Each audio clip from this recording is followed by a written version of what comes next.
자, 정말 기가 막힌 사건 제보입니다. 해외여행을 다녀왔어요. 집에 왔습니다. 근데 웬 과태료 고지서가 있어요. 자, 그런데 뭐지 이거? 나 그런 적이 없는데 하고 봤더니 그 시간대에 난 차를 가지고 나간 적이 없었어. 네, 제보자는 강원도 태백에서 나고 자라서 지금은 강원도에서 공기업에서 일을 하고 있습니다. 그런데 지난 1월 24일에 해외여행을 갔다가 집에 돌아왔는데 웬 과태료 고지서가 있었대요. 그래서 확인을 해봤더니 1월 10일 밤 11시 30분 그리고 1월 13일 자정에 이렇게 두 차례 속도 위반을 했다. 이런 내용이었습니다.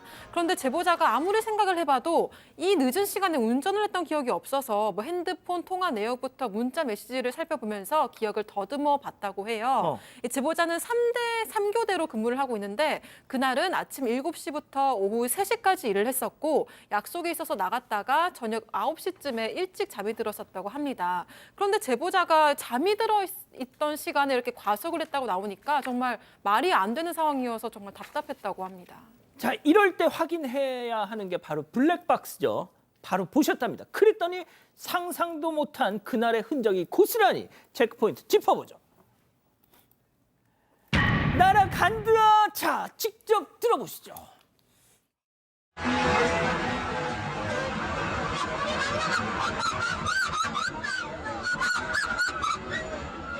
터널 안에서 속도 한 180, 190 정도를 밟아요. 차가 막 엄청 빨리 가요. 그러면서 이제 아이들이 와 우리 날아간다 막 이런 소리도 지르고 그리고 고안에 넘어갔다가 태백을 한 바퀴 돌고 리조트라는 거기까지 차를 갖고 올라갔다가 그리고 집 앞에다 이제 세우는데 운전한 애는 주차를 하고 뒤에 탔던 아이들 3명이서 차를 정주차를 세워놓은 그대로 하는 것까지 다 서로 봐주더라고요. 손 변호사님, 제가 운전 올해 딱 20년째인데 20년 동안 운전하면서도 180km를 밟아본 적이 없어요. 네. 우리나라에서는 사실 그게 정상입니다. 네, 그게 잘하시는 거고요. 지금 이 제보자가 7년 동안 이제 이 집 앞에 살고 있는데 거기에 방범용 CCTV가 있는 곳이 있어요. 그래서 여기에 항상 주차를 한다. 그런데 그때 깜빡하고 이제 차량 키를 차에 두고 내린 적이 있답니다. 그리고 사실 그렇다 하더라도 그 전에 몇 번 두고 내렸어도 카메라가 있으니까 실제로 큰 일이 벌어지지 않았거든요. 그런데 이때 일이 벌어진 거죠. 그래서 블랙박스를 확인해 봤더니 사실 블랙박스의 용량 초과로 그날의 주행 영상은 남아있지 않았습니다. 그런데 보통 이제 전체를 녹화하는 그런 주행 모드가 있고 그리고 또 충격 감지하는 녹화들이 있잖아요. 뭐 가속을 하거나 급제동하거나 뭐 급전환하거나 이럴 때 녹화가 되는 것들이 있는데 그중에 몇 개가 남아있었고 그 영상 내용을 지금 보고 계신 겁니다. 굉장히 빠르게 급가속을 하고 방향을 저렇게 막 고개 운전을 하면은 차량은 이걸 위기로 사고의 어떤 그 상황으로 인식을 해서 녹화를 자동으로 하게 되는 것이고요. 그 영상을 지금 보고 계신 건데 10대 여자애들이 음악 크게 틀고 좌우로 지그재그 고개 운전하고 또 소리를 지르는데 그 중에 하나가 뭐 날아간다 뭐 이런 거 얼마나 빨리 달렸으면 이렇게 했겠습니까? 경찰이 나중에 확인을 해봤는데요. 10대 여학생 4명이에요. 이 4명이 이 제보자의 차량을 끌고 강원도 태백에서 정선까지 갔는데요. 중간에 한 리조트에도 들립니다. 상당히 이제 긴 시간, 상당한 거리를 주행을 한 거고요. 제보자가 이 처음에 영상을 보면서 이게 이 근처에 몇 년 전에 또 비슷한 사건들이 있었다는 거예요. 그때 차량을 훔쳐가지고 운전하다가 사고가 났고 그 10대들이 세상을 떠났는데 그게 생각나가지고 너무 아찔했다. 이런 이야기도 남겼습니다. 그러니까 저렇게 저 아이들이 차를 몰고 갔던 그 당일날 밤에는 일단 차는 무사히 돌아왔어요. 그리고 또 이 차주께서도 그때 까맣게 모르고 있었습니다. 한동안. 네. 자, 근데 그것도 좀 이상합니다. 이걸 왜 모르셨을까? 뭐 이런 일을 생각지도 못했기 때문에 그냥 모르시던 거예요. 근데 지금 와서 생각해 보니까 블랙박스를 본 다음에 생각해 보니까 좀 그래서 그랬구나라는 점들이 있었는데 일단은 이 제보자께서는 담배를 안 피시는데 담배 냄새가 났다라는 느낌이 있었다고 하고요. 그다음에 이분이 겨울이니까 이제 겨울에 이걸 처음에 이제 트신 거니까 보통 이제 예열 시간이 한참 걸리잖아요. 그냥 너무 금방 따뜻해졌다라는 느낌이 있었대요, 그날. 그래서 금방 따뜻해지네 이런 생각을 했다고 합니다.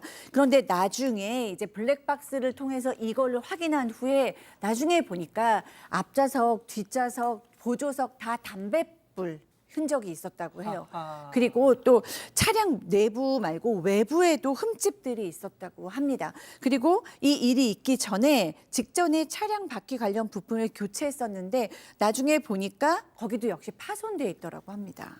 박 변호사님 네. 지졌네요. 알죠. 담배 안 피는 사람들은 그런 거 합니다. 당연히 그럼요. 저런 게 있을 리가 없는데 담배 뿔도 있고 이제 문제가 생겼는데 또 다른 문제가 있습니다. 어떤요? 물건이 좀 없어졌어요. 특히 이제 이분이 평소 경조사 비용 때문에 항상 비상금 10만 원이 챙겨둔다고 합니다. 그거 없어졌고요. 또 현금을 넣어둔 명품 지갑 200만 원 상당인데 이것도 없어졌고 20년 전쯤에 부모님께서 이 제보자한테 선물했던 금팔찌 20돈 정도인데요. 이게 1,300만 원 상당의 금팔찌라고 합니다. 그래서 이 세 가지 약 한 1,500만 원 정도가 지금 넘는데 이게 지금 없어졌다고 해요. 블랙박스에는 이 영상은 없습니다. 이거 관련된 영상은 없고 또 방범용 CCTV 보니까 10대 여학생들이 서로 뭐 봐주면서 주차하는 내용들이 있지만 이런 물건을 갖고 오거나 어떻게 절도하는 그런 모습은 찍혀 있지 않다고 합니다. 자, 제보자의 주장입니다만 아무튼 그런 저런 피해를 지금 호소하고 계세요. 경찰에 신고하셨습니다. 자, 그런데 경찰 조사를 받은 이 10대 아이들의 주장 정말 기가 막히고 코가 막히셨다는 거죠. 직접 들어보시죠. 경찰이 조사한 걸 보니까 차 안에서 담배는 폈지만 쟤는 밖에서 잘 털었다. 그리고 운전은 했지만 사고를 내지 않고 안전운전을 했다. 그리고 도둑질을 하려고 차에 들어갔지만 물건을 훔치지 않았다. 범죄 혐의가 재물손괴도 안 들어가고 그 절도도 안 들어갔더라고요. 네. 경찰이 하는 말은 영상이 없다. 증거가 없다 이거죠. 저도 그래서 물어봤어요, 경찰. 집에 도둑이 들었는데 도둑이 물건을 훔쳐갔다. 그걸 네. 내가 어떻게 증명을 하냐 도대체. 자, 차 안에서 담배는 피웠는데 쟤는 밖에다 잘 털었답니다. 손 변호사님. 네, 지금 경찰 수사에서 문제가 된 혐의가 여러 개가 있습니다. 그래서 경찰 단계에서 문제가 된다고 봐서 검찰로 송치한 혐의가 자동차 불법 사용 그리고 무면허 운전이에요. 무면허 운전은 뭐 이론의 여지가 없겠죠. 그리고 또 자동차도 실제로 자동차를 절도한 건 아니고 마음대로 쓴 다음에 돌려놓긴 했으니까 이게 자동차 불법 사용자가 됩니다. 여기에 대해서는 송치가 됐으니까 유죄 판결이 나올 가능성이 상당히 높아 보이고요. 뭐 나오겠죠, 유죄 판결이. 그런데 지금 현재 제보자가 분통을 터뜨리는 부분은 이거죠. 차 안에 또 물건을 훔쳐갔는데 이거 왜 송치가 안 되냐라는 거. 또 두 번째는 아니 차를 이렇게 망가뜨렸는데 조금 전에 보신 것처럼 뭐 시트도 이렇게 담배채 때문에 손상이 되고 그랬는데 이거 왜 재물손괴 안 되냐. 이런 부분들 때문에 현재 여러 가지 좀 불만이 좀 있는 상황인데 경찰은 이렇게 본 거예요. 증거가 없다.